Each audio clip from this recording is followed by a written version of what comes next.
Okay, so, like sometimes you stumble across an article and you think, wow, this is really something. Yeah.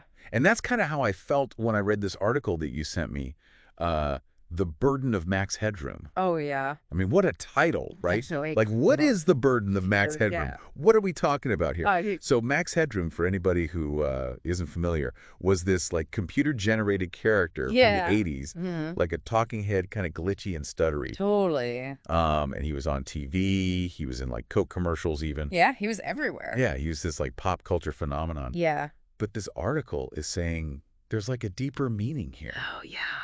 Something about like technology and media and identity even. Right. And it's from 1989, this article.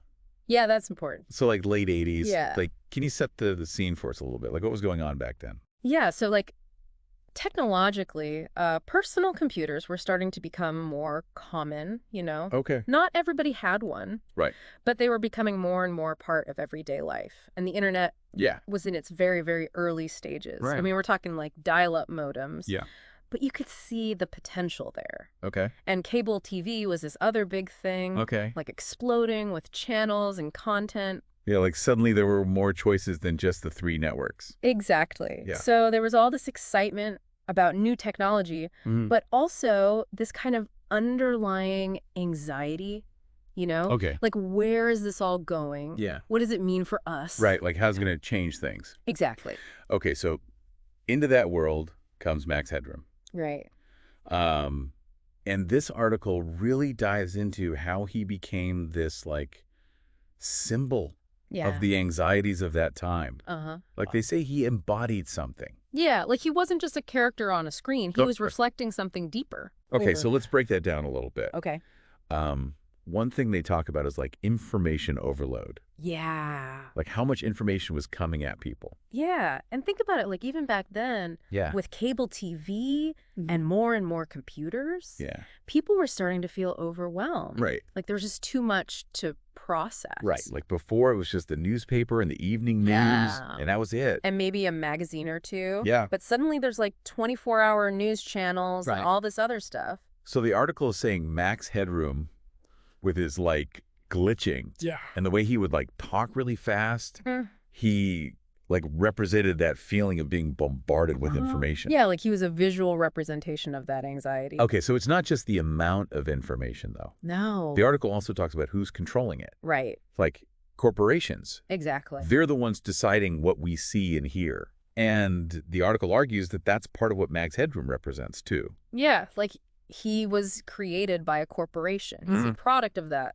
system. So he's like this symbol of how corporations are shaping our reality. Exactly. Through media. Okay. Okay, but now I'm a little confused. Okay. Because like, wasn't the 80s all about optimism? Yeah. Like the rise of personal computing and like, this feeling that anything is possible. Right. So how does this anxiety fit into that? Well, I think that's the interesting thing about technology, right? Okay. It always comes with this like duality. Okay. On the one hand, it promises progress and connection. Right. Maybe even freedom in some ways. Yeah. But on the other hand, there's always this fear of the unknown. Okay. What if it's used for bad purposes? What if we lose control? Okay. And I think Max Headroom embodies those conflicting feelings. Okay. So it's not just optimism or anxiety. Right. It's both. It's this weird mix of the two. Okay. That makes sense. Yeah. And speaking of anxiety, the title of the article is The Burden of Max Headroom.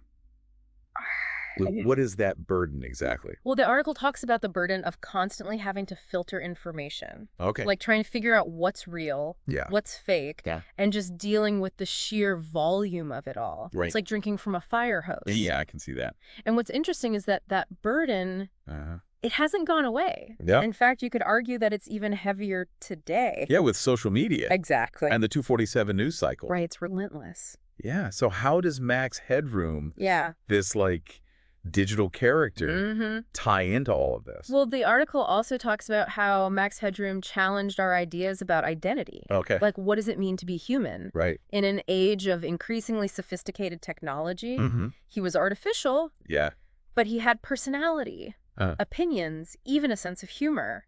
So he blurred the lines between real and fake in a way that we're still grappling with today. Totally. Like back then, it was a computer-generated talking head. Right. But now we have virtual influencers, deep fakes, AI that can write poetry. Exactly. It's like, where do we draw the line? Yeah, that's the big question. And that's what makes this article from the 80s so relevant today. Like, it's still speaking to us. It really is. About these anxieties that haven't gone away. Yeah, they've just evolved. Right. Like, what would Max Headroom be today? That's a great question. Would he be a deep fake spreading misinformation? Maybe. Or, like, an AI so advanced we can't tell it from a human? It's possible. Like, what would that even mean for us? Right. What anxieties would that create? It's kind of mind-blowing to think about. Yeah. So this deep dive into the burden of Max Headroom has really shown us how these issues of technology and information and identity, they're still so relevant. More than ever. Yeah, thanks for joining us on this deep dive. My pleasure. And we really encourage everyone to check out the article for themselves. Definitely. The burden of Max Headroom. It's worth a read. It might just give you a whole new perspective. I think so. On the digital world we live in. Absolutely. Yeah. And who knows, maybe it'll even help us understand what the next Max Headroom moment might be. Right. Like, what anxieties are we creating right now that we don't even realize? That's something to think about. Definitely. All right. Thanks again for listening, everybody. Take care. And we'll see you next time. Bye. Bye.